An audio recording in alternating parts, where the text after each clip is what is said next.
Hey darlings, today I want to talk about suicide. So obviously trigger warning on this. If you're in a dark place and this isn't going to be great for you, please don't watch it. Please get help if you need it. And I want you to know that you're loved and you matter and you're important. And I love you. Because I've been in a place where I did not feel worthy of love, but I 100% believe that everyone is worthy of love. So that's why I love you. So if you're still here, I want to talk about perspectives, about how we can see suicide and how there are all these different ways that people look at it. So for me, I had my partner 5, and he's married to his wife Ronnie, and I moved in kind of quickly after not dating 5 for very long. And I really struggled with a lot of different things in the relationship. And I was hit with really, really bad depression because I came in thinking it was something else. And then when I found out what it was, it triggered all the abandonment issues, tons of trauma, and I went super dark place. And there were nights where Ronnie wanted to be alone with just 5. And I really struggled with those. And being very depressed, it just got worse and worse. I couldn't sleep. I would just feel adrenaline pounding through my body. I would wake up if I did fall asleep in just this panic at usually 4 in the morning or so. And I eventually found a sleep buddy. So I had a friend, Navi. I would go spend the night with him. A couple nights I spent with my partner, Stallion. And that really helped. I started dating. I started finding other means of dealing with all of that panic. But then fast forward, my partner 5 was going through some difficult stuff. He found out his mom had cancer. And so Ronnie, his wife, really wanted me to toughen up. And so one of the things she told me was, you need to spend nights alone. And she also wanted me to open up to her. And so I opened up thinking, okay, I'm going to share. I said, I feel like killing myself when I'm alone, when I spend nights by myself. Because it's all that adrenaline, feeling just horrible, and all these different fears coming in. Even though I could logically tell myself everything's fine, all that fear was just in my body, and I couldn't sleep, and I would just start ruminating. And so it was way better for me to spend nights with other people.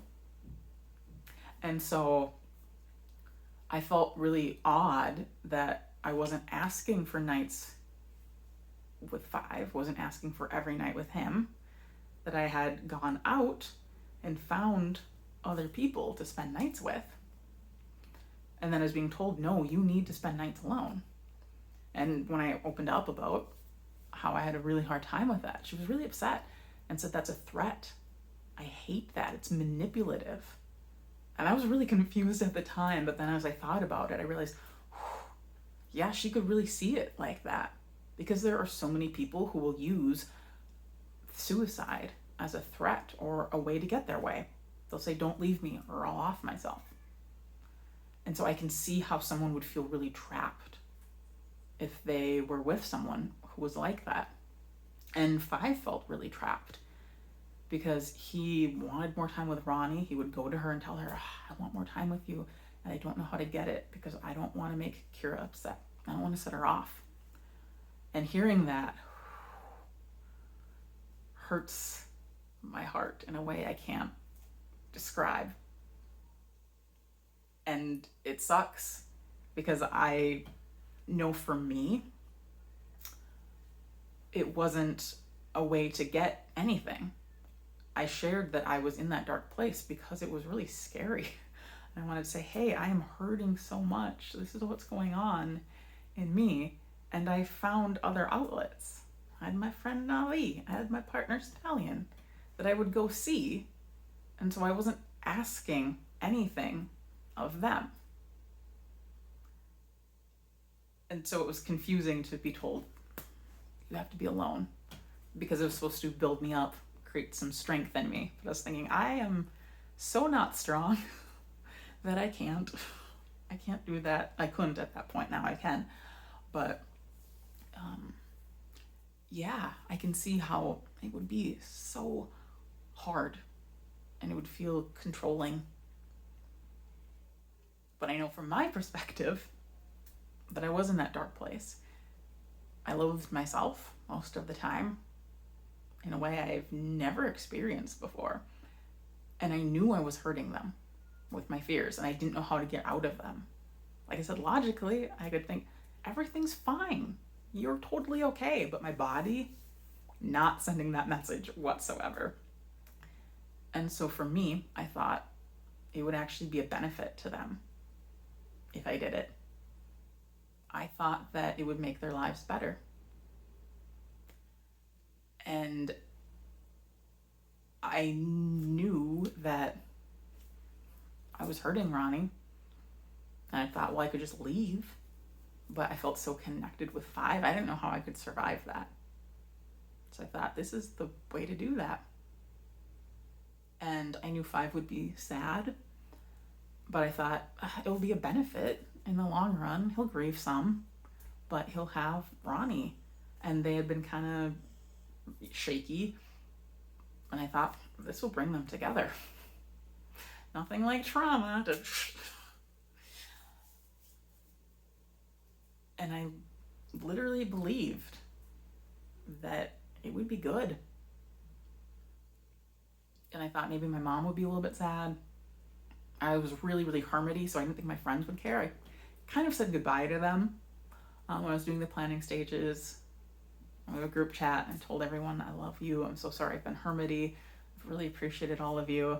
And I'd kind of mentioned a little bit that I was depressed here and there. No one really said anything. I had opened up some to my partner Stallion, and they were really worried, but I thought Stallion will be fine. And it's funny because the only person I was actually worried about, and not even a person, it was my dog, Turnip. Such a weird little dude, but he was so bonded to me, and I was so bonded to him. I have my other dog, Matilda. She cares about me, but she would be fine with anyone, honestly. She is an equal opportunity lover. But Turnip, he loved me. And so that was why it was so devastating when he did pass away. Because nobody else loved me that same way. So, again, I'm thinking about perspectives, and people say it's selfish. The person in that much pain might be thinking it's selfless. They might be thinking, I don't matter, or I'm a burden. Let me just remove myself to make things better for everyone else. And I think when we're batting around those words and we're saying it's selfish, it's awful, you're going to devastate people, I don't think that makes a person not want to do it. I think it makes a person not want to talk about it. When you open up to someone, you say, I've been feeling this way, and they say, oh, that's selfish. Why would anyone do that? That's horrible. You're going to feel all the more shame because you're already probably in a very dark place. And so I think we need to think about how we talk about it and to have that understanding, to realize someone might be in a horrible place. And I get that some people do use it. I don't even need to do quotes. Some people do straight up use it. Some people use it as a threat. It's a bluff, a way to get what they want, a way to get attention. That does happen. But then there are the times when it is a legitimate, I'm hurting so much, this is the only option I can see, and I don't know how it's going to get better. And I had a friend that did commit suicide. And I wasn't close to him at the time, but we had been high school friends. I really cared about him. I had a giant crush on him. And I heard about it. And his parents were devastated. His friends were devastated. He'd been going through some mental illness things.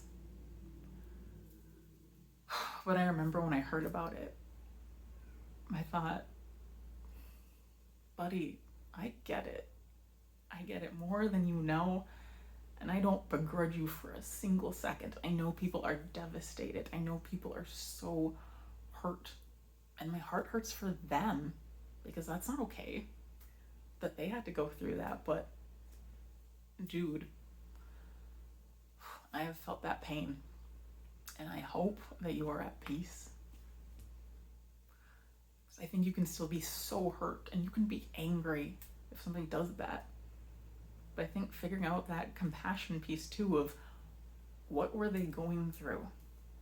What kind of immense pain was going on in their heart? That's a choice that they made.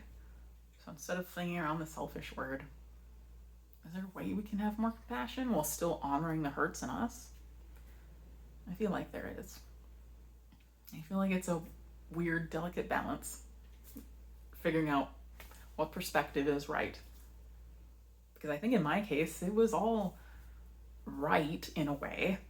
I wasn't using it as a manipulation, but my partner, my metamor, felt manipulated.